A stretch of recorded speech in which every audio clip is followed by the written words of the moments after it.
দেখছি কি করা যায়। সে হবেক্ষণ। এই নাও, দেখো তো কেমন হয়েছে। আরে বাহ, এটা কি সুন্দর, খুব ভালো হয়েছে বাবা। এই টাকাগুলো আলু বিক্রি করে পেয়েছি মা, এবার আমাদের সুদিন ফিরবে। বলছিলাম কি, বাড়ির সামনে বড় ক্ষেতটা তুই কিনে নে বাবা। দুটো ক্ষেত হলে ফলনও বাড়বে আর অনেক লোক কাজও করতে পারবে। ঠিক আছে মা, তাই হবে। মায়ের কথায় সুবল জমি কিনে ফেললো। কি খবর সুবল, তোমার তো ব্যাপারটাই আলাদা। তোমার এ কি হাল? আলু বিক্রি করে তেমন একটা আয় হয়নি গো। যদি একটা কাজ পেতাম। নিজের জমিকে ভালোবেসে আঁকড়ে ধরো আর মানুষকে সহায়তা করো, দেখবে তুমিও হাতে ফল পাবে। তুমি এ সময় কোথা থেকে আসছো? মায়ের কথায় বাড়ির সামনের ক্ষেতটা কিনে নিলাম। আজ চলি ভাই।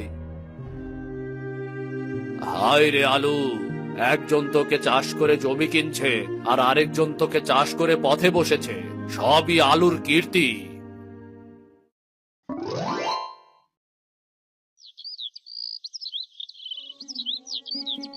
শাশুড়ি তার ছেলে, বৌমা ও নাতিকে নিয়ে বসবাস করত। শাশুড়ি অনেক ভালো মনের মানুষ ছিল, সে তার বৌমাকে খুব ভালোবাসতো। কিন্তু বৌমা তার শাশুড়িকে একদম দেখতে পারত না। বৌমা, এই নাও মাছের বড় লেজটা আমি তোমায় দিলাম। বিয়ের সময় তোমার মা বলেছিল তুমি নাকি মাছের লেজ অনেক পছন্দ করো। সিসিমা, আপনি আমাকে মাছের লেজ দিলেন? আমি মাছের লেজ খাবো আর আপনারা মাছের মাথা খাবেন? আপনি তো আমাকে চাইলে মাছের মাথাটাও দিতে পারতেন, তাই না? তা না করে আমাকে মাছের লেজ দিলেন। না বৌমা, আসলে তা না। বিয়ের পর তোমার মা বলেছিল তুমি নাকি মাছের লেজ খুব পছন্দ করো, তাই তোমাকে মাছের লেজ দিয়েছিলাম। আচ্ছা নাও, এই নাও মাছের মুড়োটা তুমিই খাও, এটা তোমাকেই দিলাম। না মা, এখন আর আদিক্ষেতা দেখানো লাগবে না। আমি মাছ খাবো না, আপনারাই খান আপনাদের মাছ। না বৌমা, খাবারের উপর রাগ করতে হয় না, খেয়ে নাও বৌমা। বললাম না, আমার কথা এত চিন্তা করতে হবে না। লোক দেখানো ভালোবাসার আমার কোনো দরকার নেই। বৌমা এমন ভাবে সব সময় শাশুড়িকে অপমান করে খোঁটা দিত।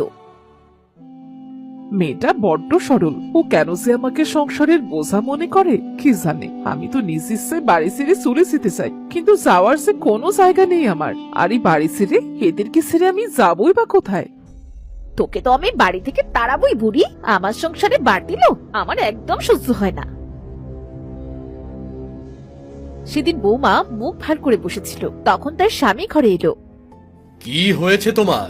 মুখটা অমন ভার করে কেন রেখেছো? আমি আর তোমার বাড়িতে থাকবো না। তোমার মা চায় না আমি এখানে সুখে সংসার করি। আমার শান্তি তার একদম সহ্য হয় না। কি যা তা বলছো? কি হয়েছে বলো তো। তুমি তো জানো